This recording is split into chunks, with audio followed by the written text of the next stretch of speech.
جمعہ میں چند ایک مسائل آپ کے سامنے رکھنا چاہتا ہوں۔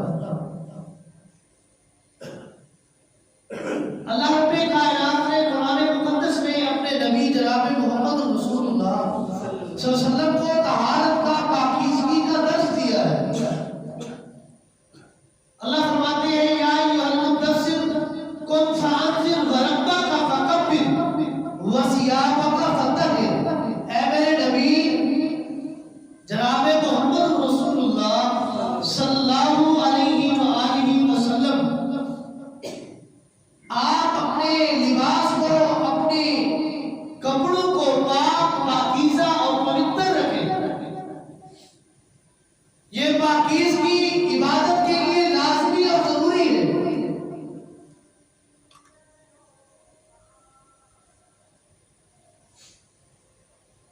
امام الانبیاء فرماتے ہیں الطہور شطر الایمان، پاکیزگی آدھا ایمان ہے، نصف ایمان ہے۔ پاکیزگی نہیں، طہارت نہیں، بندہ پاک نہیں، لباس درست نہیں ہے، پلیدگی لگی ہوئی ہے، کوئی گندگی لگی ہے، تو ایمان مکمل نہیں ہوتا۔ ایمان مکمل کیسے نہیں ہوتا؟ جب تک بندہ پاک نہیں، عبادت نہیں کر سکتا۔ جب عبادت نہیں کرے گا، ایمان مکمل کیسے ہوگا؟ تو عبادات سے پہلے، عبادات کی جتنی بھی قسمیں ہیں، وہ بدنی ہو، وہ نماز ہو، وہ روزہ ہو، وہ حج ہو، وہ عمرہ ہو، عبادت بدنی جتنی اقسام پر محیط ہے، سب کے لیے طہارت کا ہونا لازمی اور ضروری ہے۔ تلاوت قرآن مقدس کے لیے بھی طہارت کا ہونا ضروری ہے۔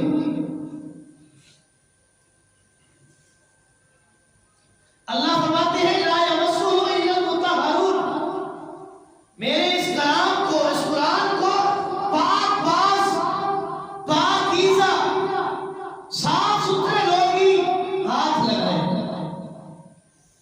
تو لہذا پاکیزگی اتنی ضروری ہے۔ امام الانبیاء جناب محمد رسول اللہ صلی اللہ علیہ وسلم کی سیرت طیبہ کا مطالعہ کیا جائے تو سیدنا انس بن مالک رضی اللہ تعالیٰ عنہ کی وہ حدیث نظر سے گزرتی ہے۔ آپ فرماتے ہیں قال رسول اللہ صلی اللہ علیہ وسلم اذا اراد الحاجۃ ابعد فی المذهب، جب امام الانبیاء جناب محمد رسول اللہ صلی اللہ علیہ وسلم ارادہ فرماتے قضائے حاجت کے لیے، دور و براز کے لیے، تو ابعد دور چلے جاتے فی المذهب، راستے سے ہٹ کر کسی کھجور کے جھنڈ میں، درختوں کے جھنڈ میں اوڑھ لے کر پردہ کر کے قضائے حاجت کرتے تھے۔ آج کل میں اور آپ دیکھیں، جہاں تک میری آبزرویشن ہے،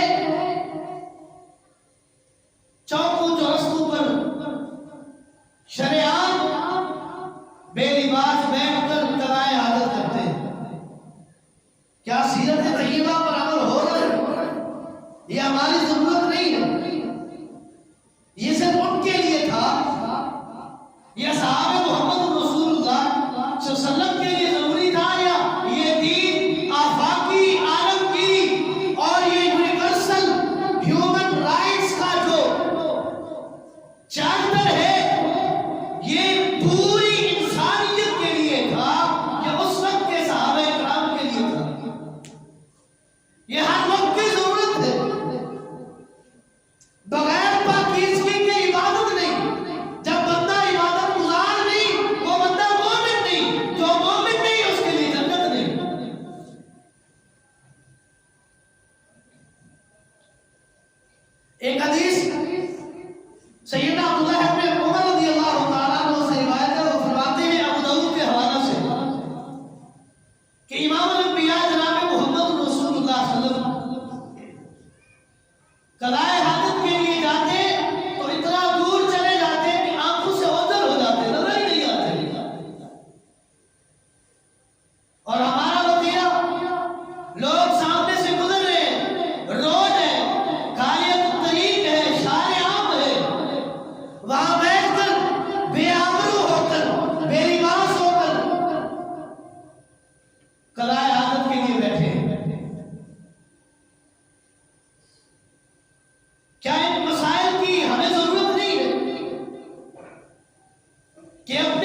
امام الانبیاء جناب محمد رسول اللہ صلی اللہ علیہ وسلم فرماتے ہیں کہ جب کوئی شخص قضائے حاجت کے لیے بیٹھا ہو تو اس کو چاہیے کسی سے گفتگو بھی نہ کرے۔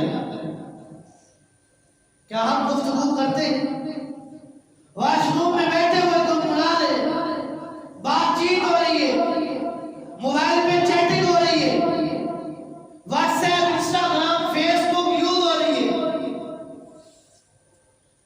سیدنا عبداللہ بن عمر فرماتے ہیں رضی اللہ تعالیٰ عنہ، ایک مرتبہ میں امام الانبیاء جناب محمد رسول اللہ صلی اللہ علیہ وسلم کے ساتھ تھا، آپ قضائے حاجت کے لیے گئے، ایک شخص وہاں سے گزرا، اس نے سلام کیا، امام الانبیاء نے اس کے سلام کا جواب نہیں دیا، حالانکہ سلام کا جواب دینا فرض ہے، لیکن آپ نے جواب نہیں دیا۔ کیوں؟ اس حالت میں تکلم سے امام الانبیاء کی سیرت اور آپ کی شریعت میں منع ہے، آپ نے سلام کا جواب ہی نہیں دیا۔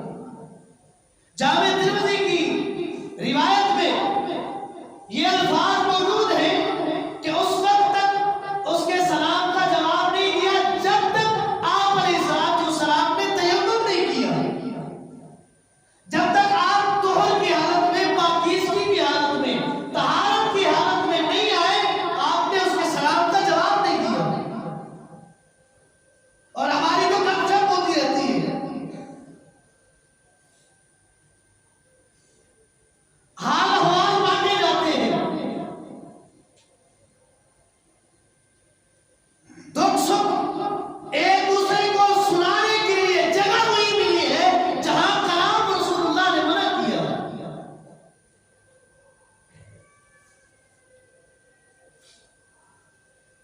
کیا یہ تیری اور میری ضرورت نہیں؟ میری اور تیری یہ ضرورت ہے۔ امام الانبیاء کی سیرت طیبہ پر عمل کرنا اصل طہارت اور اصل پاکیزگی ہے۔ امام الانبیاء جناب محمد رسول اللہ صلی اللہ علیہ وسلم نے چند جگہوں پر قضائے حاجت کرنے سے منع کیا ہے۔ میں آپ کو حدیث سنانے لگا ہوں اور آپ خود ہی نظر دوڑا لیں، کیا ہم آپ کی منع کردہ جگہوں پر قضائے حاجت کرتے ہیں یا نہیں کرتے؟ نہا رسول اللہ صلی اللہ علیہ وسلم، رسول اللہ صلی اللہ علیہ وسلم نے منع کیا، البراز فی المعارض، بول و براز کرنا، قضائے حاجت کرنا ٹیوب ویلوں، کنویں کے ساتھ جہاں پر پینے کے لیے پانی موجود ہوتا ہے، فلٹریشن پلانٹ کے ساتھ۔ پرانے دور میں کنویں ہوا کرتے تھے، آپ جدت ہے، ماڈرن دور ہے، ٹیوب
یہ کام نہیں ہوتا.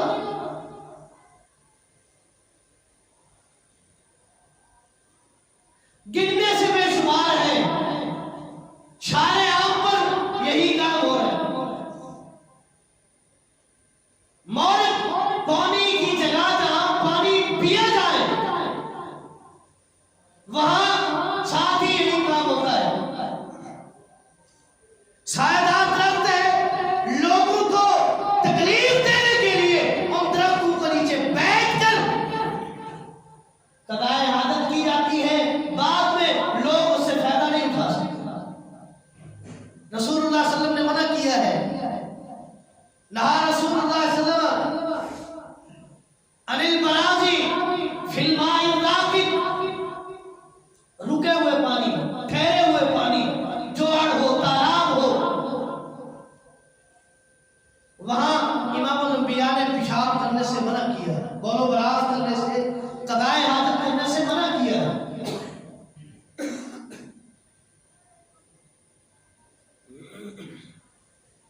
لیکن ہمارا معمول ہی الٹا ہے. پانی دیکھ لیا، یہ نہیں دیکھتے کہ یہ پانی کھڑا ہوا ہے، یہاں مویشی پانی پیتے ہیں، جانور استعمال کرتے ہیں، ہو سکتا ہے یہاں سے انسان فائدہ اٹھاتے ہو، نہیں دیکھتے. قضائے حاجت کر کے چلے جاتے ہیں. کیا یہ انسانیت کے لیے یا مخلوقات رب کے لیے نقصان ہے یا نہیں ہے؟ اس کو تکلیف دیتی ہے یا نہیں دیتی؟ اللہ رب کائنات نے انسانیت کو تکلیف سے بچانے کے لیے یہ سارے احکامات امام الانبیاء پر نازل کیے تاکہ آپ کی امت کو کسی قسم کی کوئی تکلیف نہ اٹھانی پڑے.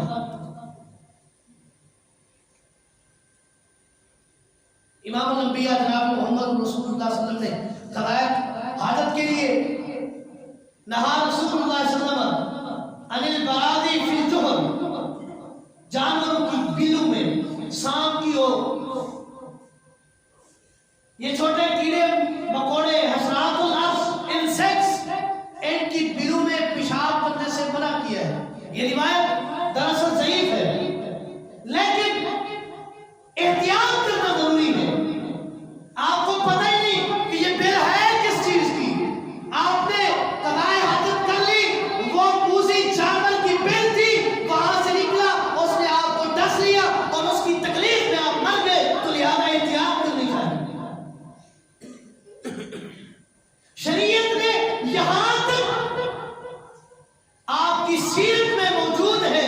وہ ایک مشرک نے اعتراض کیا تھا کہ آپ کے رسول تو آپ کو ہر چیز سکھاتے ہیں. صحابی رسول نے جواب دیا، جی ہاں، ہمارے رسول تو ہمیں قضائے حاجت کا طریقہ بھی بتاتے ہیں کہ بیت الخلا میں جانا کیسے ہے. اس میں تنگ نظری اور اپنے لیے حقارت کو سمجھنا یہ کجا ہے. شریعت جو ہے وہ سب کے لیے برابر ہے، اس میں تنگ نظری نہیں دیکھنی، اپنے لیے کسی مسئلے کو حقیر نہیں سمجھنا کہ یہ کیسے بیان کیا جائے اسٹیج پر. جب امام الانبیاء جناب محمد رسول اللہ صلی اللہ علیہ وسلم نے ان مسائل کو لوگوں کے سامنے رکھا تو اس میں ہچکچاہٹ کی کیا ضرورت ہے؟ کھول کر بیان کیا جائے. شریعت کے مسائل آج کل زیادہ تر لوگ پوچھتے ہی نہیں ہیں، اس لیے بے عزتی ہو جائے گی. کیا سمجھیں گے قائد صاحب؟ کسی سے پوچھ لیا بڑے سے کہ اتنی عمر ہو گئی ہے، اتنی زندگی گزار لی ہے، اب ان مسائل کی معلومات کے لیے آیا ہوا ہے، شرم نہیں آتی؟ شرم کس بات کی؟ جب جس مسئلے کی ضرورت ہو پہنچے، پوچھے. یہ تو نہیں کہ اس شرم کے بارے اپنے اوپر گناہ پہ گناہ کیے دھرے جاؤ اور ان گناہوں کی سزا کل قیامت میں تجھے ملے. شریعت کے علم کے حصول کے لیے کوئی قاعدہ، کوئی ضابطہ اور کوئی شرم کی، بھرم کی، ان چیزوں کی کوئی ضرورت نہیں ہے. اگر سیرت اٹھائیے سیدنا سلمان فارسی رضی اللہ تعالیٰ عنہ کی کے بارے میں پڑھا جائے تو مختلف ملتے ہیں کہ جب وہ مسلمان ہوئے ان کی عمر کتنی تھی. مختلف اقوال ہے. فتح الباری میں حافظ ابن حجر رحمۃ اللہ علیہ نے نقل کیا ہے کہ ایک قول یہ ہے کہ جب وہ مسلمان ہوئے ان کی عمر 150 سال تھی, 150 ایئرس. ایک قول ہے 200 سال تھی. ایک قول یہاں تک بھی موجود ہے کہ سلمان فارسی رضی اللہ تعالیٰ عنہ نے جب کلمہ پڑھا ان کی عمر 250 250 سال تھی. 250 سال کتنی عمر ہے, لیکن انہوں نے کوئی شرم محسوس نہیں کیا. شریعت کے جس مسئلے کی ضرورت ہے بے جھجک ہو کر محمد رسول اللہ صلی اللہ علیہ وسلم سے پوچھا, صحابہ کرام سے پوچھا. شریعت ہمیں یہی درس دیتی ہے, نیکی کریں طہارت کے ساتھ, پاکیزگی کے ساتھ. اگر بغیر پاکیزگی بغیر طہارت کے نیکی کی جائے وہ نیکی بھی ضائع ہے اور اس کے علاوہ اس پر گناہ بھی ہے. کیوں احتجاج محسوس کرتے ہیں؟ امام الانبیاء جناب محمد رسول اللہ صلی اللہ علیہ وسلم کی سیرت طیبہ اٹھائیے. آپ علیہ السلام فرماتے ہیں بیت الخلاء میں جانے کے لیے دعا پڑھنی چاہیے. اب میں کسی پر اعتراض نہیں کرتا, میری اس محفل میں کئی ایسے ہوں گے جن کو بیت الخلاء میں داخل ہونے کی دعائیں نہیں آتی. کیا یہ تعلیم ہمارے لیے نہیں تھی؟ ہمیں سیکھنا چاہیے کہ امام الانبیاء نے جو دعائیں سکھلائی ہیں وہ ہمارے لیے فائدہ ہے. ان دعاؤں کا ترجمہ دیکھا جائے تیرے اور میرے لیے فائدہ ہی فائدہ ہے. آپ علیہ السلام نے بیت الخلاء میں داخل ہونے کے لیے دعا سکھلائی, اللہم انی اعوذ بک من الخبث والخبائث. آپ علیہ السلام نے فرمایا یہ بیت الخلاء ناپاک جن اور ناپاک جنیوں کا گھر ہے, ان کی جگہ ہے. جب وہاں داخل ہوں تو اللہ کی پناہ لے لیں. ہم یہ احتیاط کرتے نہیں, بغیر دعا پڑھے منہ اٹھائے بیت الخلاء میں چلے گئے, بغیر دعا پڑھ کے واپس آ گئے. بیت الخلاء میں بات چیت ہوتی رہی, گفتگو ہوتی رہی, چیٹ ہوتی رہی, پھر واپس آ گئے. پھر کچھ عرصے کے بعد مولوی صاحب ہمارے بچے کو جنات کا اثر ہے, اب اس کا کیا کیا جائے؟ اور شریعت نے جو رہنما اصول دیے ہیں, جو شریعت نے قاعدے اور ضابطے بیان کیے ہیں, اگر یہ تیرا بچہ ان اصولوں پر, ان قواعد و ضوابط پر عمل کرتا, آج یہ دن دیکھنا نہ پڑتا. احتیاط ہم نہیں کرتے, دعا ہم نہیں پڑھتے, پناہ ہم نہیں لیتے, پھر آفتے کیوں نہ ہے؟ لہذا آج کے بعد جس کو یاد ہے سو یاد ہے, جس کو یاد نہیں میں ایک بار اور پڑھتا ہوں, اللہم انی اعوذ بک من الخبث والخبائث. اے اللہ میں تیری پناہ چاہتا ہوں ناپاک جنوں سے اور ناپاک جنوں سے. جب یہ دعا پڑھیں گے مجھے آپ علیہ السلام کی حدیث پر اتنا یقین ہے, اتنا یقین ہے, مجھے اتنا یقین آپ پر نہیں ہے کہ آپ میرے سامنے بیٹھے ہیں, جتنا یقین مجھے محمد رسول اللہ کی حدیث پر ہے. کبھی ان جیسی حرکات کا, جنات کا سامنا ہی نہیں کرنا پڑے گا جب احتیاطی تدابیر پر عمل کریں گے. یہ کرونا وائرس آئی تھی, جی ماسک لگائے, دوری اختیار کریں, مسافہ نہ کریں, گپ شپ نہ کریں. کیوں؟ یہ بیماری ہو جاتی ہے. ہم نے کتنا احتیاط کیا ہے, کلام تک چھوڑ دیا, گپ شپ کرنا چھوڑ دی, ملنا چھوڑ دیا, مسافہ کرنا چھوڑ دیا. کیوں؟ بیماری سے بچ جائے. وہ احتیاطی تدابیر, وہ پریونشن تیری اور میری سوچ ہے, میرے اور تیرے سائنسدانوں کی, ڈاکٹروں کی ایجاد ہے. اور یہ پریونشن وہ ہے رب کائنات نے آسمان سے نازل کی ہے, ان پر عمل کیوں نہیں کرتے؟ یہ ساری بیماریاں ایک پریونشن پر عمل نہ ہونے کی وجہ سے. آپ علیہ السلام نے استنجا کرنے کے لیے دائیں ہاتھ کے استعمال سے منع کیا ہے, 3 ڈھیلے استعمال کرنے کا حکم دیا ہے. اور ایک روایت میں ہے نہا رسول اللہ صلی اللہ علیہ وسلم عن ثلاثه بعقل